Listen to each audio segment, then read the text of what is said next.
Good morning, everybody. Lovely to have you here, and particular welcome to Phil. He is a most remarkable man with a remarkable set of achievements.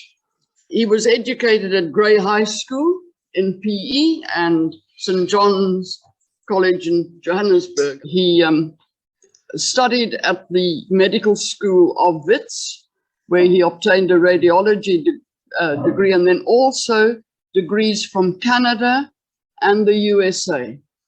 Then a fellowship in interventional radiology at the Toronto General Hospital, followed by an appointment as head of interventional radiology and angiography section at Groote Hospital, where he worked for 5 years.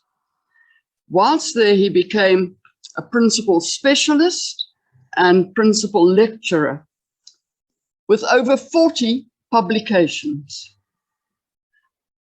Then he did 35 years in private practice in Cape Town, followed by 6 months post-retirement work in Palmerston North in New Zealand. And finally, he's not quite clear, but I think he and Wendy moved to Hermanus about 8 years ago. And he then has been doing voluntary teaching of Stellenbosch medical students at the Hermanus Provincial Hospital. And then COVID came. So we have this man with his wealth of experience and insight, and it's a great privilege to have him here this morning to talk to us. Welcome, Phil.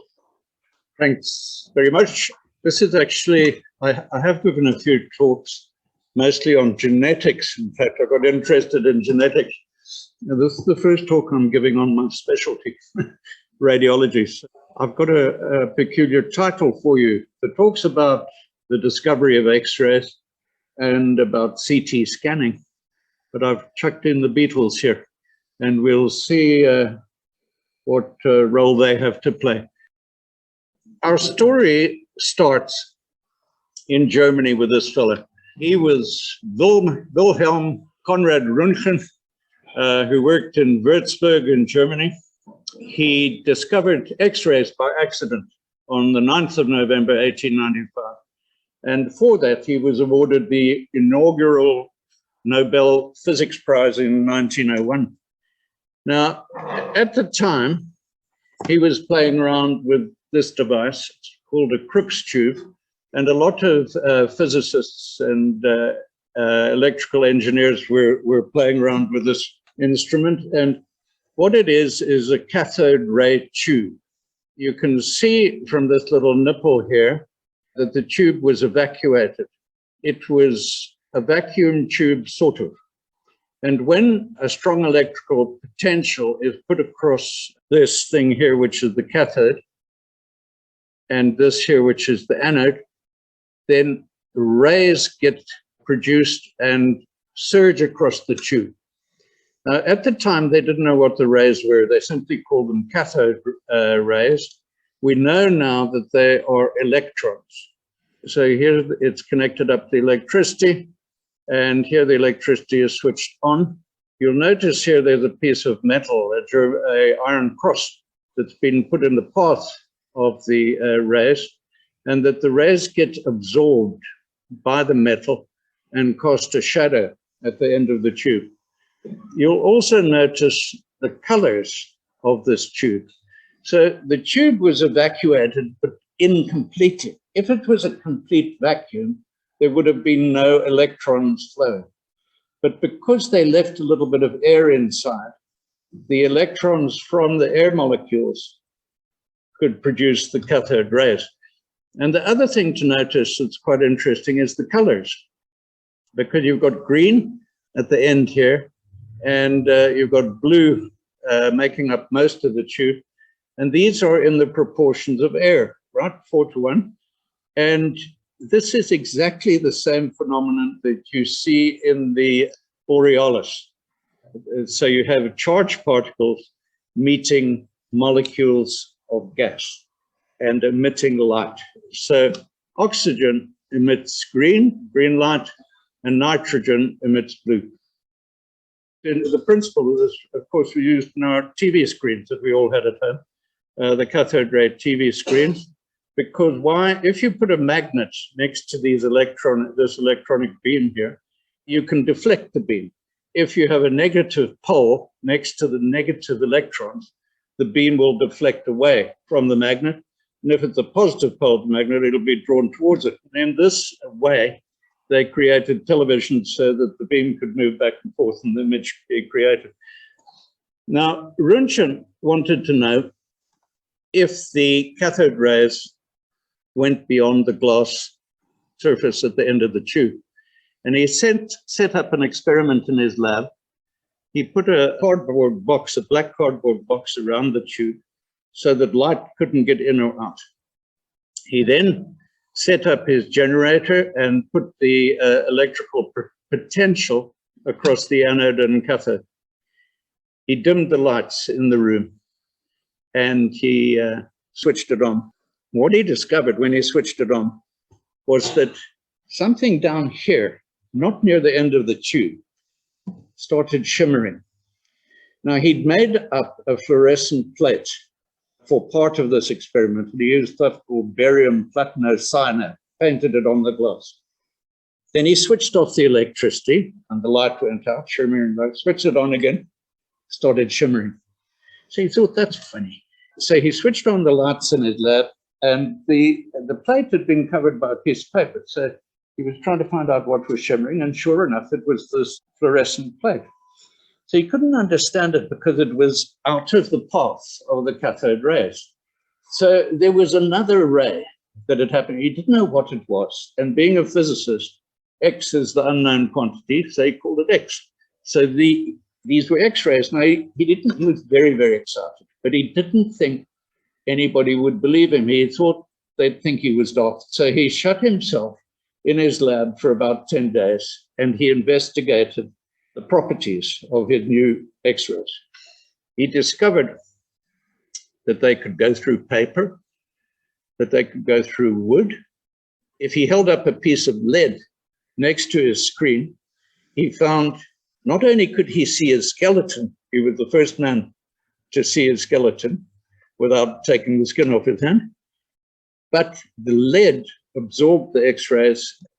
You know, so there were different substances that had different properties. Some, as we saw with the iron cross, the cathode rays coming across, was exactly the same thing. So he had discovered these X-rays, and he called his wife down to the lab. He got her to put her hand on the screen, and he captured the image. This is the first X-ray ever taken, and his wife was Anna Bertha, and she was a bit shaky because 3 weeks later, he gave a lecture on his discovery, and he got his best friend, Albert von Kolliker, to come along, and Albert managed to have a steadier hand, and we got a better image.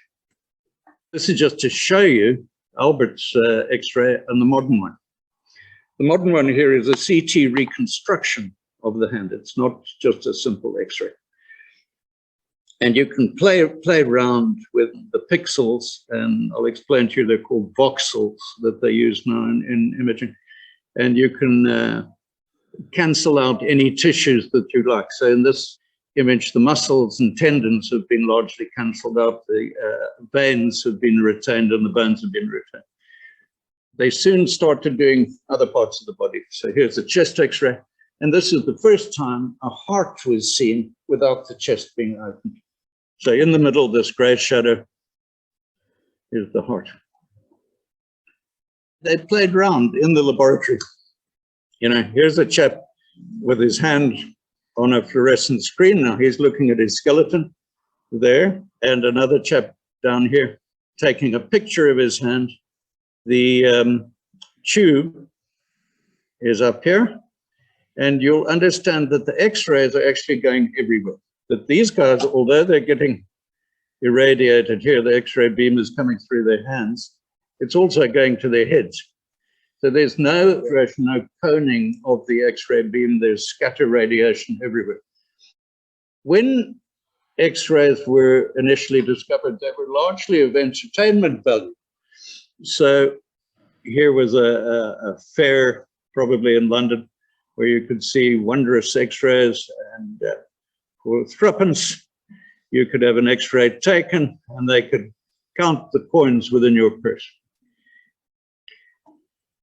And it wasn't long, only a year later, 1986, when the Photographic Society in Port Elizabeth imported one of these machines, and it was imported for the entertainment of the members. Soon thereafter, its potential was realized for war. When soldiers had fractures, when soldiers had shrapnel, the X-ray machine became vital. In those days, a forearm exposure would take 15 minutes. A spine could take several hours. Okay, so these little Crookes tubes weren't that powerful. And the electricity was generated either by a diesel motor or pedal power out in the field. And the plates were still used barium platinocyanide, the stuff they'd paint on. And here's a surgeon. Here's the Crookes tube underneath the table. So he's in the direct path of the beam. Not a good idea, but it's not a powerful beam. And he's got a fluorescent screen in front of his eyes, and he's finding the shrapnel in this patient's groin. Now we know that X-rays are part of the electromagnetic spectrum, as is light. Visible light just forms a very short portion of the spectrum here. We can't see ultraviolet light, we can't see infrared, we can't see X-rays, gamma rays, so we are very limited. But if you look at X-rays in more detail, they have various uses at different kilovoltages, which is their strength. So X-ray crystallography we came across with before when we were looking at the discovery of DNA, and there was a lady called Rosalind Franklin who studied crystallography, and she imaged the form of the DNA double helix, although she didn't know what she was looking at. It took Watson and Crick to interpret her work to make a model of the DNA. Rosalind Franklin would have got the Nobel Prize, as Watson and Crick did, for the discovery of DNA, but unfortunately she got a tumor. She had ovarian cancer and she died before the award of the Nobel Prize, and the Nobel Prize, you know, is not awarded posthumously. So soft X-rays are used in crystallography. About 40 keV is used for mammography, and then harder X-rays, more powerful X-rays are needed for CT scanning. And interestingly, at airport security, it's a little bit worrying, but still. When I was small, and I'm sure many of you were, I went to get my shoes at Studderford. And there, when I put my new shoes on, my father had been in the shoe trade. And when we put shoes on, we all had to gaze down this tube. So me with my new shoes gazed here, my mom gazed here, and the salesman gazed here. And like the surgeon I showed you in the last picture, the X-ray source is down here, the foot is here, and my eyes and my mom's eyes and the salesman's eyes are all in the direct beam of the X-ray. So pretty soon they realized that that was a bad idea, and the machines were taken off the market. But if you keep your eyes in an X-ray beam, you're going to get cataracts. Besides skin cancer, besides, you know, I don't know, brain cancer, whatever you like. So not a good idea. So here's a foot. And as my daddy told me, I had to have a big space between my end of my large toe and the end of the shoe. And that you could wiggle your toes around and see what was going on in these machines. So this wasn't done with the same machine, but just to show you a high-heeled shoe, how utterly unphysiological this position is, with people standing, having their full weight directly on the metatarsal heads, the heads of these bones in your foot. Interesting that the shoe has to be reinforced with metal, and that the heel as well, I didn't realize, has got a great iron bar in it. When X-rays are created, this is what happens. So we have our vacuum tube. The electrons are boiled off the cathode. They zap along and hit the anode. In this diagram, a piece of tungsten here, and then they come out of the side of the glass. And in real life, this is what an X-ray tube looks like. The tube is filled with air. It has a rotating tungsten anode, and it has the cathode here. As I've told you, you can vary the energy of the electrons coming out of this cathode, so that would be the KeV.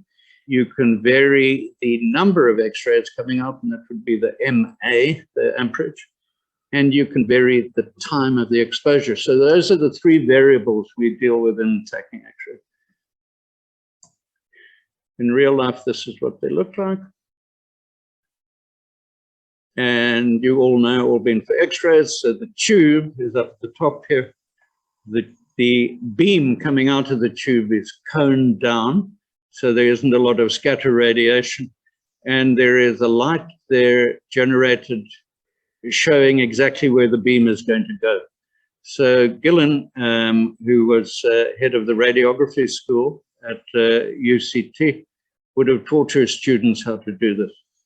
Now the X-rays, you'll remember, come down from the tube, generated in the tube, go through the knee, and are collected underneath the patient, either on a film or nowadays on a detector, plate with multiple detectors. So nowadays, you know, when I started radiology, after taking the X-ray, the radiographer came, got the cassette out with a film inside it, rushed off to the darkroom, rapidly followed by the hopeful radiology resident who wanted to get in the darkroom with the radiographer.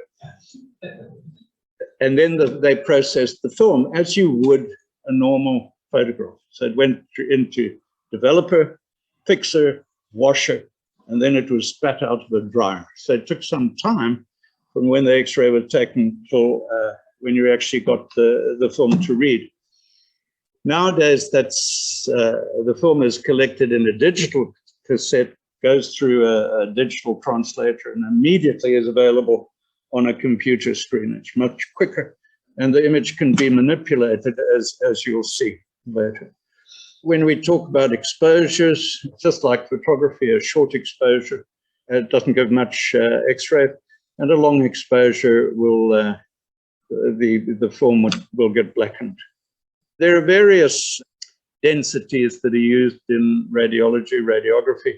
The black at the top is where the beam has gone straight through, hasn't been absorbed by anything, and the film goes totally black.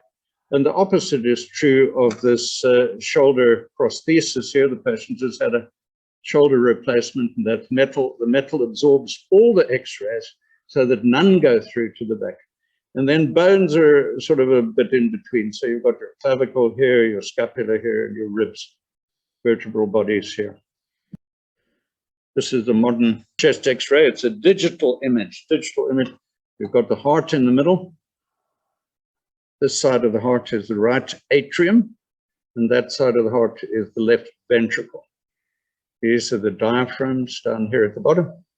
And these are the ribs. You can see them here. These are the posterior portions of the ribs at the back, the anterior portions of the ribs. But remember, they're like hoops coming around the ribs. The anterior portions are these ones sloping down towards the heart. I looked at this image yesterday and noticed, wonder if you can see a difference in the clavicles. So there's the right clavicle. Here's the left clavicle. If you look at the end of the left clavicle, it has a nice rounded edge. If you look at the right clavicle, it doesn't. It's been chopped off. So an orthopedic surgeon has been here, and they've done a thing called an acromioplasty, which is sometimes done for a shoulder, frozen shoulder. Okay, now I said I was going to mention the Beatles, so I have to really. So here they are, and they're on their way to their studio. I think all of their recording was done in this studio. This image shows the studio with the name of Abbey Road Studio. I want you to remember this image, the door and the two windows here and the staircase leading up to it. And they did their recordings in Studio 2, all of their recordings. And why am I showing you the Beatles? Well, the Beatles, certainly Paul, is a billionaire. The others made a lot of money, but initially they didn't. Love Me Do was their first hit. What did they get paid for Love Me Do? They got paid 5 guineas. 5 guineas, which they had to share between them, plus their producer.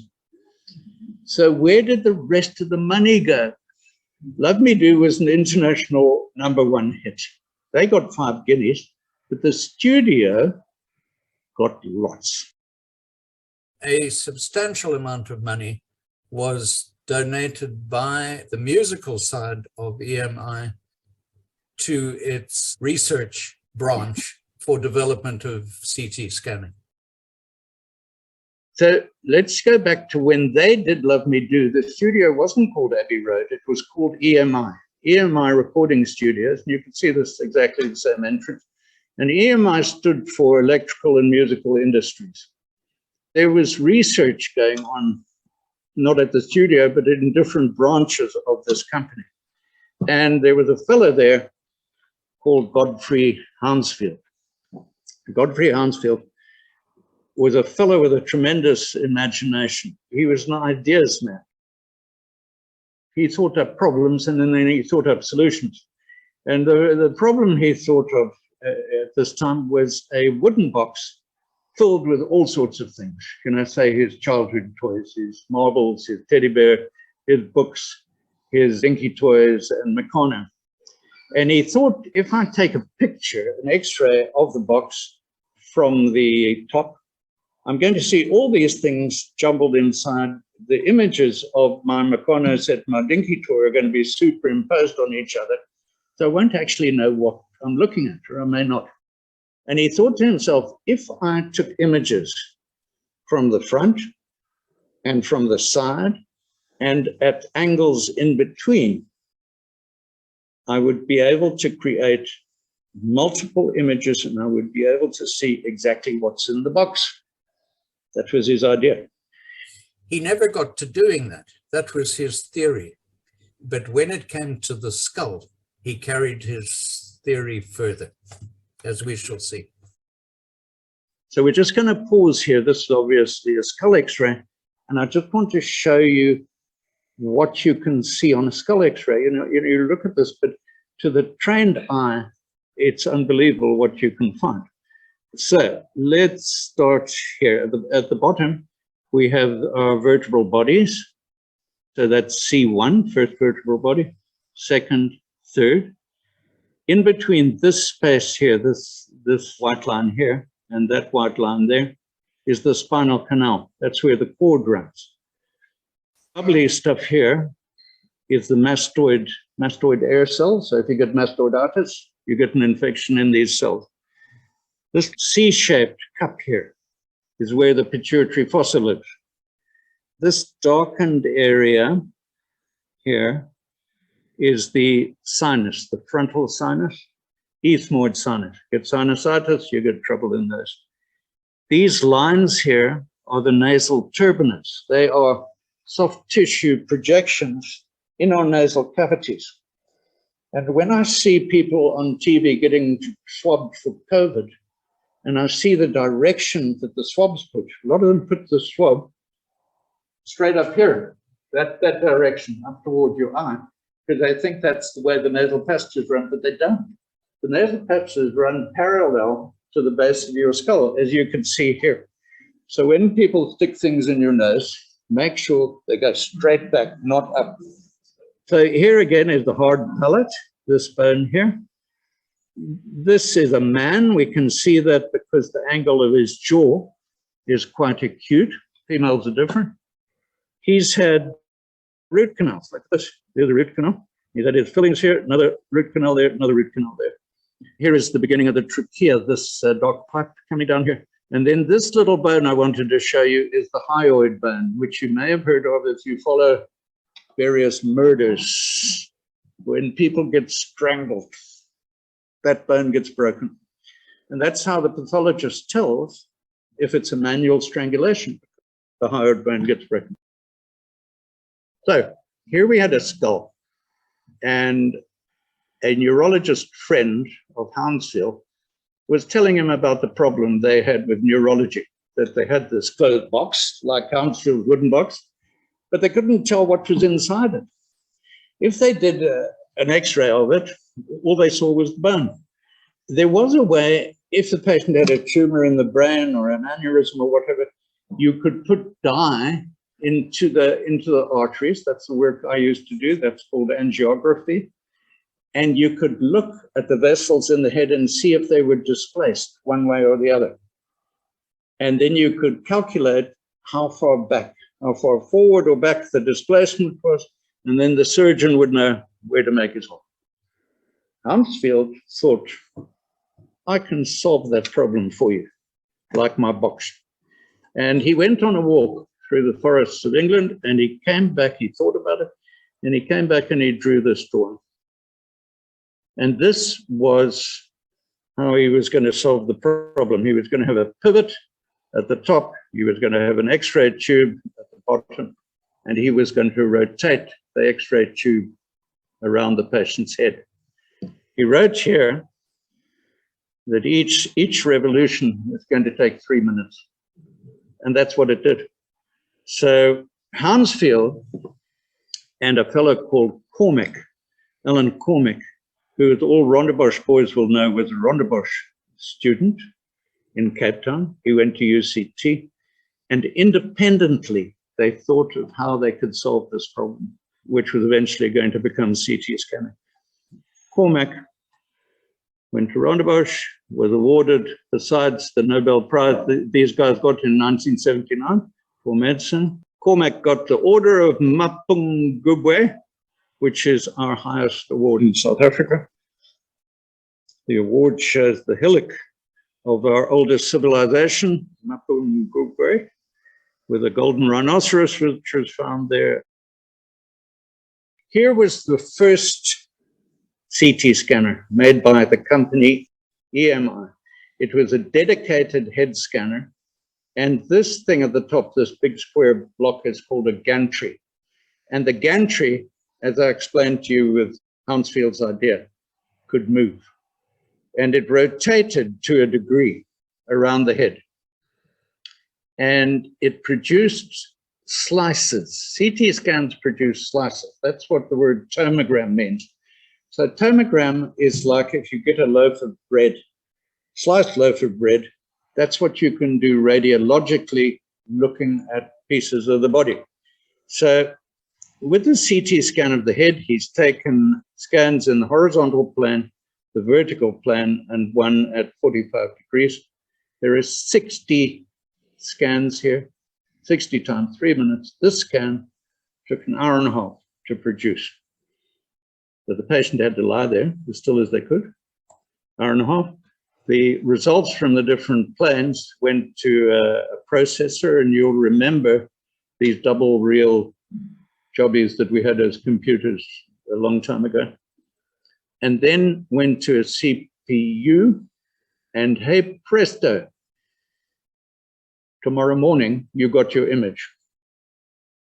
Tomorrow morning. So it took the entire night for this information to be processed. I mean, you can imagine today, in today's terms, it's absurd, but that's how it was in the beginning.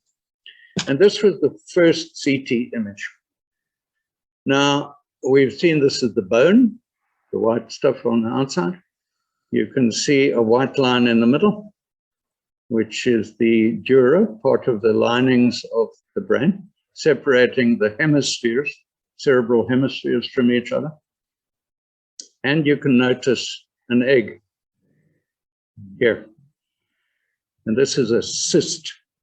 So the first patient that was scanned, or the first real patient, had a cyst. They could see where the cyst was. The neurosurgeon knew where it was, knew how to take it out. The other thing I want to just mention, in the scan, you can see how big the pixels are. So pixels, as you know, are the units of photographic information that we use with our TVs with our cell phones. I don't know how many pixels this image was. You'll remember when you got your second Apple telephone, one of the sales points was this is a 1 megapixel camera. And then there was a 3 megapixel, thousands of pixels. And then there are now 12, and I don't know what we're up to. These little pixels became smaller and smaller, and the resolution as a result got better. This is down the road a bit from that first scan. The resolution's already getting better, but it's very pixelated. And a modern scanner, this is the sort of image you get.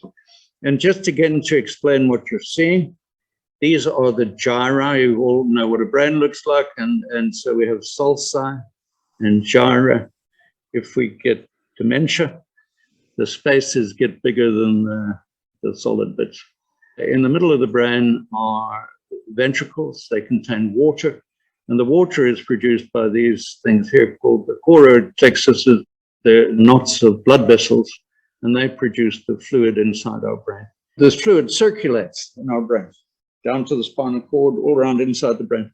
If there's an obstruction, you get hydrocephalus. You know that word from kids being born with hydrocephalus. There are various forms of hydrocephalus. Another image. Now we know we're looking at the ventricles here. We're looking at the choroid plexus there. And we've got a big blob here. It's quite dense, but it's not bone. This is blood. So this patient has had a stroke, 3 different kinds of stroke. There's embolus, thrombus. Embolus is a clot which starts in one part of the body and travels to another. Thrombus is a clot in the part of the body that the problem arises, so it hasn't moved at all. And then there's a bleed. They all produce the same symptoms depending on where in the brain they are. So if you get a stroke at the back here, this is where visual information is processed. So then you would lose part of your vision if it's at the back. If you got it on the side here, this is sensory and motor function of the limbs. So you'd find an arm wouldn't work, or you couldn't feel your thumb, or whatever, wherever the stroke is. Now, a modern CT scanner looks like this, and we have a table on which we're placed, and we have a gantry like a donut. A CT scanner has a relatively thin donut, as opposed to an MR has a huge tunnel. But when you go into MR, you go right into the bore of the magnet. But the CT scan is a more simple machine. And if we were to take the cover off the gantry, this is what we'd see. At the back here, we have an ordinary X-ray tube. We've met him before. And that X-ray tube sits here. And then we have a bank of detectors. And when you switch on the electricity, this whole thing turns at an unbelievable rate. It's like a washing machine, the drying cycle of a washing machine. This thing whirls around. And as it's whirling, X-rays are being produced and you are being fed into the tube. What we get is a moving patient, a tube which is rotating around you, and this creates, as you can see, slices. And the image that's produced initially is a spiral image, but that can be rectified with a computer so that it's perfectly aligned, not a spiral, it's not angled. But you can see at the bottom here, things can be changed. So the table movement, the feed, they call it, can be changed. You can go in faster or slower. The tube rotation, 1 cycle per second, 1 rotation per second here, can be changed. The slice thickness can be changed. And the pitch, the angle that the X-ray are taken, can be changed. One thing I want to tell you at this stage, when the images are produced, the resolution has become so good. We spoke before about pixels. In CT now, they talk about voxels, which is a volumetric pixel. So instead of having the image in 2 planes, you have it in 3 planes. It has depth. So it's X, Y, and Z axis. When you have a voxel, it's very different from having a pixel. If you have a voxel, it means you can reconstruct your images in any plane you like. And I'm going to show you that a little bit later. It's very important, and it makes the whole process extremely versatile. Now, the old X-ray machines used to have a limited number of detectors here, and then as time progressed, the number of detectors increased, so that the most modern scanners now have 500 detectors in a row. That means one rotation can get 500 slices. It means that you can see a heart in one slice. One slice can take less than a second. So whereas we had our first head scanner taking 3 minutes for one slice, we're now down to sub-second 500 images at a single sitting. That means that the heart, which is beating, if you go fast enough, you can freeze its motion, or a high shutter speed in a camera. And that's what they do. In my day, when I left my private practice, they had to time the beating of the heart with the exposure of the X-ray. But now they don't have to do that. So the density of tissue we've seen before, it's just like an ordinary X-ray, that air is, beam goes right through, and air is black, comes out black, and bone is white, and metal is, white. And soft tissue is everything in between, so that when we have an image, this is water density, this gray here is a bit of air in bowel loops. This darker gray stuff is fat. Here's fat as well beneath the skin. This is a male patient. How do I know that? Because most of the fat, as us gentlemen know, is not under our skin. It's inside our tummy. It's very annoying because then our tummies stick out and there's nothing we can do about it. Whereas ladies have the opposite. They don't have a lot of fat inside their tummies. They have their fat below the skin. This is a little bit of lung down here. Here's a vertebral body. Here's the canal that the spine runs through. Everybody's always worried about X-ray exposure, so I just put this in for you. And sort of the unit, the basic unit is a chest X-ray. There are various units you can measure radiation as in, but in this slide I've got millisieverts. A millisievert for a chest X-ray is 0.1. You'll see that a CT scan is 100 times 100 chest X-rays. So radiation, if you have multiple CT scans, is a factor. And the companies are working towards that. And I'm going to show you a bit later how they've got around that. Having said that there are 10 millisieverts per abdominal or chest CT scan, you can have 700 of these in a lifetime before you approach any sort of dangerous dosage. So don't be worried. And don't be worried about mammography. That's only 4 chest X-rays. It's nothing.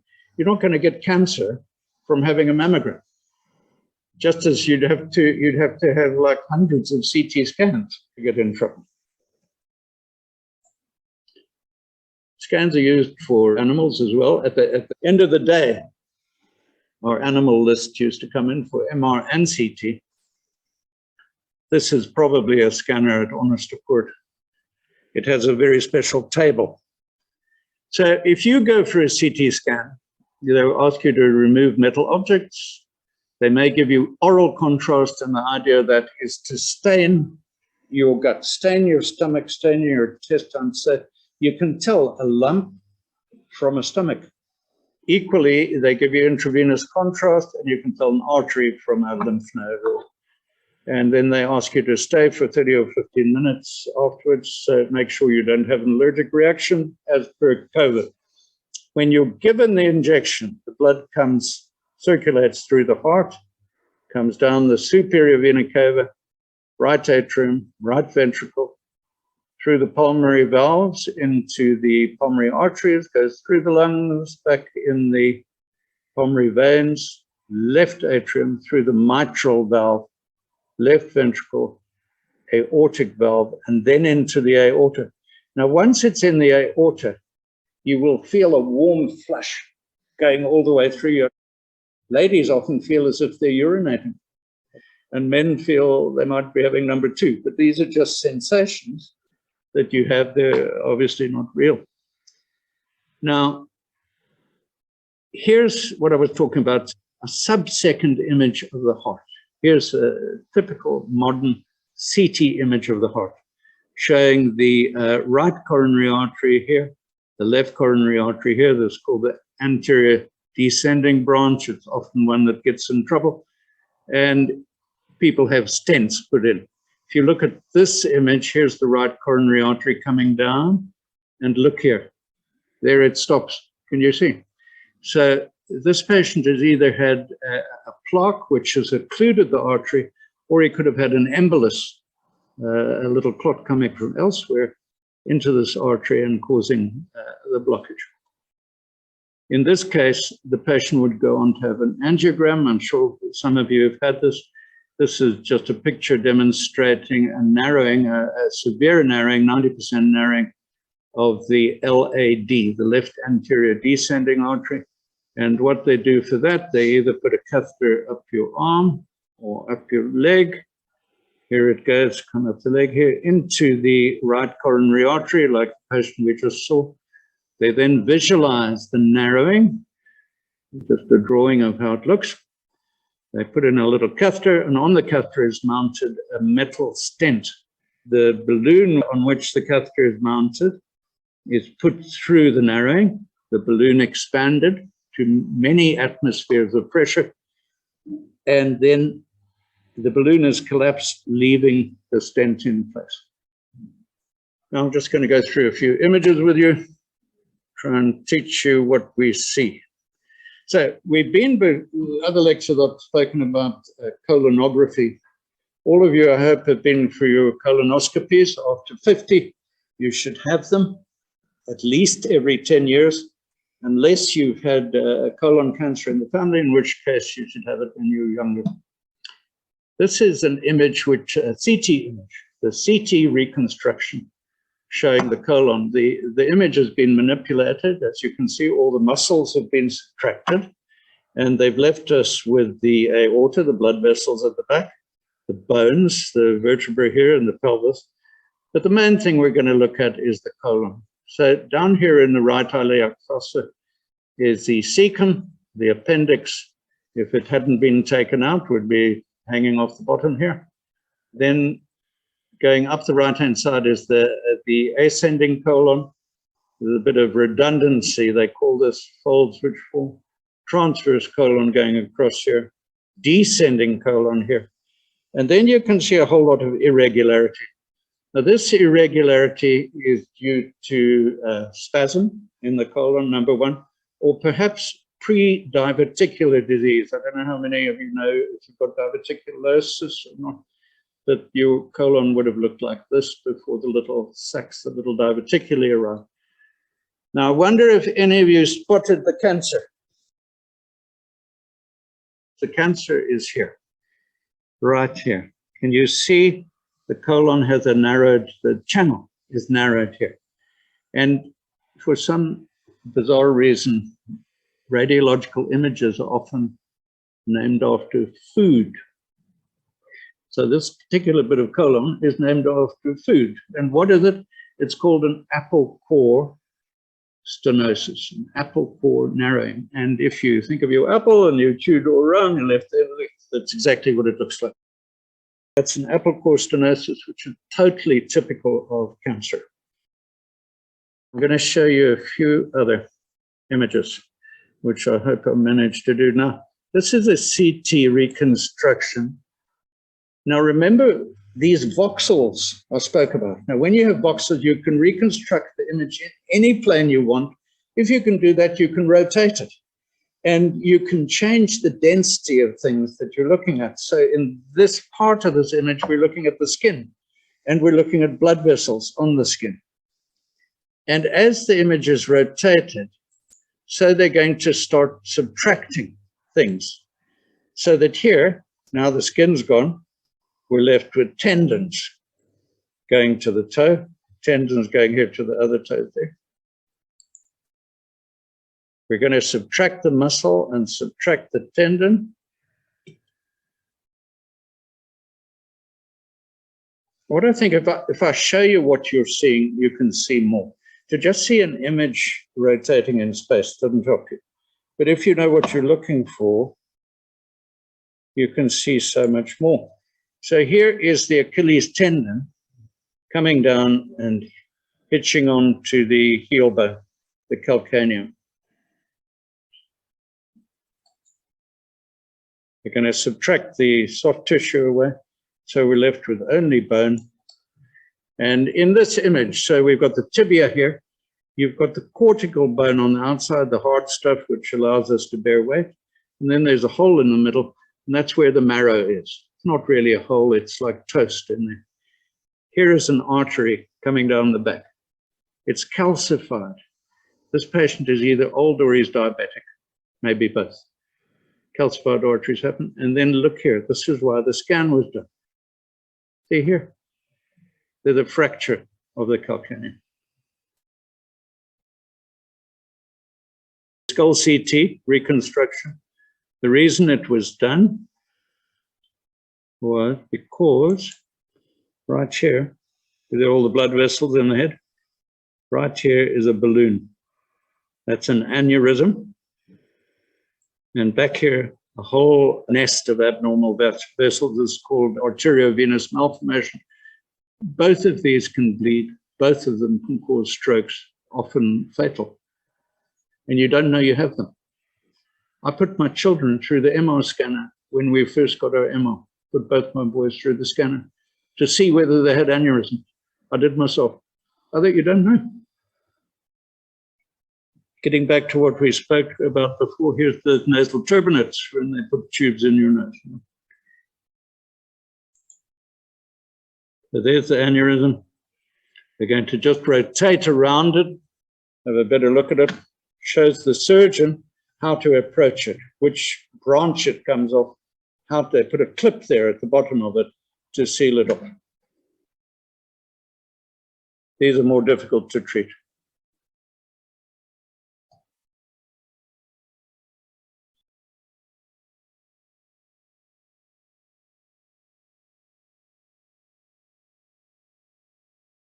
This is the most remarkable image I think I've ever seen in my life. This is a new process, but it shows the neural pathways in the brain, the connections between one nerve cell and another. And the more connections you have, the more redundancy you've created in your life, the better your chances of not having problems when you have a stroke, if it's a small stroke, because there will be alternate pathways for the information to go around. And when I say that, you can have a stroke and cause permanent damage no matter what you do. Sometimes you get little ones and have recovery, often because of the redundancy that you've built in. How have you built it in?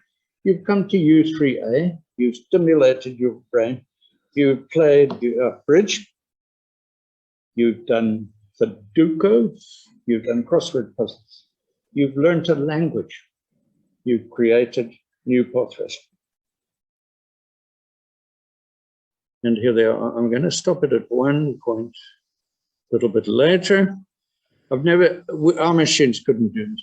I'm not sure which machines can. I've just never seen anything like it. Now they're going to cut away through the brain.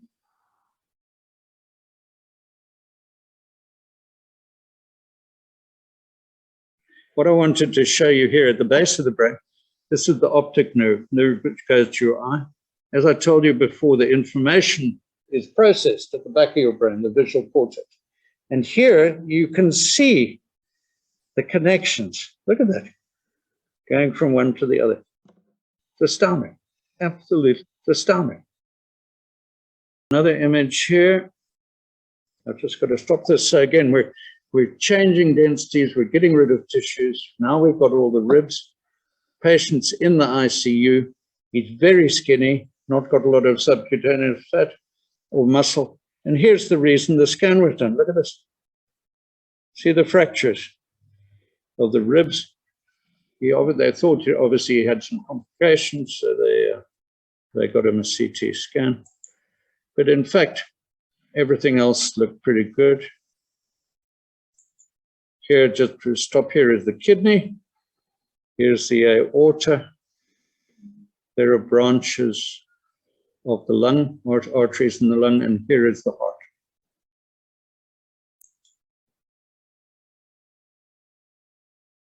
This is a chest CT.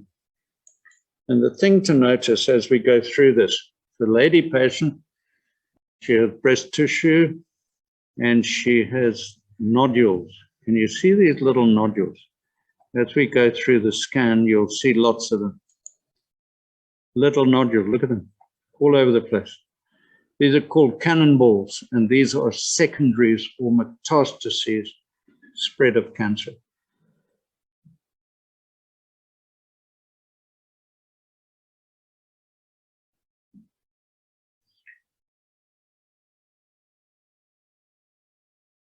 The last little movie clip I want to show you, this one. I'll just let it run a bit. Amazing image of the hand. And you can see they're stripping away tissue here. And look at this, around the joints. Look at these nodules. Sorry, it's just very difficult to stop this silly thing. There we go. Around the joints, look at these soft tissue nodules. Lots of them. Painful nodules. This is a form of arthritis. And maybe when we put the skin back on, you can recognize it. It's not rheumatoid arthritis. It's not osteoarthritis. That's gout. The collections, the nodules you are seeing there, are collections of uric acid, or TOFA, lumps of uric acid. So that's how far we've got with CT imaging. Now, coming in the future is a thing called photon counting images. It's a different way of processing X-rays. Look at this picture. I mean, Michelangelo would have been proud of this. And this patient has had a liver transplant. You can see little surgical clips. There's one here, and there's one there. And this thickened, this portion of the hepatic artery, the liver artery, is much thicker than it should be. And that's a bit of synthetic graft they put in to connect the donor to the recipient. The vessel should be this length. But in the rest of, so here's the liver. This would be the donor liver sitting in the recipient. Sitting on top of that is a kidney. Another kidney over here. Bit of pancreas here. Blood vessels, branches, pelvis, buttock fold here, skin, and subcutaneous fat on the muscle. Photon counting CT technology is going to be very special in the future for two reasons. One, the way the image is processed reduces the radiation. So we saw before that CT scanning has a large relatively large radiation dose. That dose will be significantly decreased. And then the second important factor is that the resolution of the CT is much improved on these images. These machines are going to cost $3.5 million in America. I hate to think what they're going to cost here. Lots.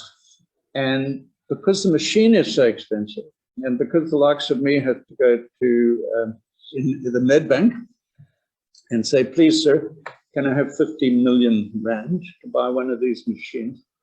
And then over the next 5 years, you have to pay that amount off, and it's going to cost you 100 million rand, the loan eventually. So that expense, sadly, gets passed on to the patient if you want one of these scans. So that's why radiology is so expensive and why MR is so expensive. The building equipment is so expensive. That's what it's all about, and it's quite sad, but it serves a purpose in our treatment, doesn't it? There we go. Phil, that was absolutely So interesting. I was bought one pair of shoes, even in Rhodesia in the 50s. The big shop, the equivalent of Garlics in Salisbury, was Barber's. And that machine was there for a few months. Probably they then had to get rid of it. But I can remember looking down at my feet to see whether the shoe was the right size. Wasn't it fun? But the next time it had gone. Thank you so much. I'm sure there are some questions or comments. Any questions? I just wanted to know at what stage or how they learned how to focus these X-rays. Because you were describing the scattering with the X-rays. So they were going everywhere onto this plate. Okay. But they must have learned then that you can somehow focus them. How do you focus them? How do you focus X-ray? My take on that is, remember, when you had that cathode ray tube with the electrons flashing across from cathode to anode, and they put the iron across there. So we know that metal absorbs X-rays, and we know that different metals absorb X-rays differently. Lead, for instance, which is put in the glass. If you go and have an X-ray, there's a radiographer peering at you through a glass window, and that is lead glass. It's enormously thick. I don't know how much lead it's got into. And then the walls are plastered with barium impregnated plaster. The doors of an X-ray suite have lead in them. When you go into the X-ray suite, the radiographer should shut the door after you, so that there's no potential for scatter radiation to go into the passage. Those would have to be extremely high energy beams to escape the room. Very high energy beams, I suppose there's not a lot you can do with, but most of the beams produced are not of that huge energy. And you have shutters made of metal, John, and that's how you cone the image. I can remember as a young person, heavy lead Yes, aprons. Yeah. aprons and things. That's how I used to. I wore that. I wore a heavy lead apron for 10 hours a day for countless years. As a result, I've lost, I don't know, 3 or 4 centimeters in height. All my discs are now squashed. So I'm trying to remember, but there were a couple of radiologists at UCT who came out with a new scanner about 5 years ago, especially for breast cancer, for my memory serves me right. I know that the IDC invested about 25 million rand into it, waited for 10 years, and got it back in 1 month. I don't know. I must say, mammography has done the main selling point is that it's low dose mammography. Mm-hmm. They have attempted over the years to bring in AI. So there is a practice in Cape Town run by a surgeon who's actually a German, a guy called Appelstadt, who uses AI to read the images. From my perspective, that's baloney. I know what I'm looking at more than a machine. All radiology is, after all, is pattern recognition and pattern analysis. And then anyway, that's what it is. So machines can learn that, of course. Phil, that was fascinating. Thank you very, very much. And it's lovely that we've got so many experts that are members. And it's lovely that Gillen at the back there was the technician that was able to do whatever you wanted her to do. One thing I should have mentioned, the difference between radiographers and radiologists. Anybody have a... So the ologist, like a cardiologist, the neurologist, urologist, is the doctor. So the doctor's done his 6 years training, become a GP, then 2 years outside his specialty, and then specialized.